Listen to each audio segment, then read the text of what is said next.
ஆசையெல்லாம் எதுல இருக்குன்னா தியானம் உடல்ல தான். ஆகவே உடலை பார்க்கறதுக்கு தான் தியானமே தவிர இந்த உடலுக்கு பின் நாம் எப்படி நிலையா இருக்கணும், இந்த உயிர் இருக்குதே அதை தியானிக்கவே இல்லை. ஆக எனக்கு தியானம் இருந்தே நல்லதாச்சு, காப்பாத்தினார் கடவுளாச்சு. இந்த உணர்வுக்கு நாம் போனோம்னா மீண்டும் நாம் புவியின் ஈர்ப்புக்கு தான் வரும். ஆகவே எல்லாரும் அந்த அருள்முன்னோர் பெற வேண்டும் என்ற ஏகாந்த நிலையை நாம் கொண்டு வர போகும்போது இப்ப நினைக்கிறாரு நடக்கலைன்னா வருத்தம் வரும், அப்ப வேதனை வரும். அப்போ எந்த பற்று, இந்த வேதனை என்ற பற்று தான் அதிகமா.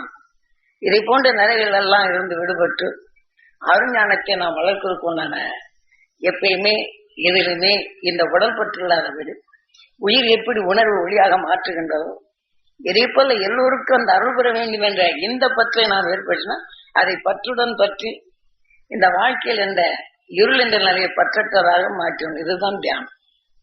ஆக நான் தியானம் இருந்தேன், கல்யாணம் ஆச்சு, அதாச்சு இதாச்சு, இது நாம் வேணும் விரும்ப சொல்லலாம். ஆனா இதுக்கு நாம் ஆசையை கூட்டக்கூடாது. ஆகவே நாம் அவர் நலமாக வேண்டும் என்று ஆசைப்படலாம். அந்த அருளுணர்வு பெற வேண்டும் என்ற இச்சை நமக்குள் வர வேண்டும். இச்சா சக்தி, கிரியா சக்தி. ஆக நாம் அந்த நட்சத்திரத்தினுடைய இச்சைப்படும் போது நம் உயிரை பற்றி கிரியாகி அந்த ஞானத்தின் வழி நாம் நடக்கணும். ஆகவே உடல் இச்சைக்கு நாம் இச்சைப்பட்டு அது கிரியாகினா இந்த வாழ்க்கை நிலைக்கு தான் வரும். சிறு தடைப்பட்டால் என்ன செய்யணும்? ஞானம் இழக்கப்பட வேண்டும். இதை போன்ற நிலைகள் எல்லாம் என்று விடுபட்டு அருளை பெருக்க வழிதேடணும். இந்த உடலுக்கு பின் இந்த கடைசி அதாவது ஏகாதேசி விரதம் நாம் இந்த வாழ்க்கையில் வரக்கூடிய இந்த பற்றெல்லாம் நீக்கி எல்லோரும் பேரின்பம் பெற வேண்டும் என்று என்றுதான் ஏகாதேசி வரும். அந்த ஒரு நாள் முழுவதும் ஒரு மாசம் முழுதுக்கும் நம் ஆனதுடன் ஒரு மாசில் வரக்கூடிய குறைகளை நீக்கிறதுக்கும் பிறருடைய பகைமைகளை குறைப்பதற்கும் அவருக்கெல்லாம் அருள் பெற வேண்டும் என்ற ஏகாந்த நிலை வரப்படும் போது நமக்குள் ஏகாதேசி. ஆக நாம இந்த எல்லாருடைய பகைமையெல்லாம் சேர்ந்தால் நாம் பிறவியில்லாத 10வது நிலை அடைகிறோம். ஏகாதேசி விரதம். அதே சமயத்தில் இந்த 12 மாசங்களிலும் 12 ராசிகளிலும் மாறி வரப்படும் போது ஒவ்வொரு ராசிகளும் ஒவ்வொரு மனிதனுடைய உணர்கிற ராசிகள் மாறப்படும் போது அந்த ராசியை எப்படி மாற்ற வேண்டும் என்ற தத்துவ ஞானிகள் கூறினர்.